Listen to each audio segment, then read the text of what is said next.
Welcome.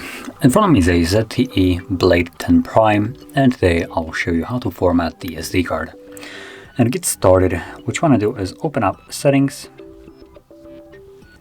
From here, scroll down to Storage, and then select your SD card.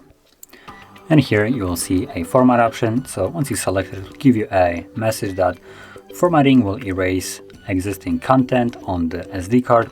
To avoid losing content, back it up to another SD card or device.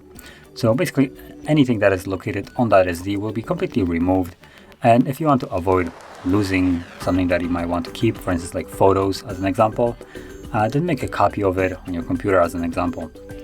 Now assuming you have already done that or you don't want to, select Format SD card. The process will immediately begin and it takes only like several seconds. Once it's finished, which it should be right about now, there we go, you want to click on Done and you're completely finished with the process.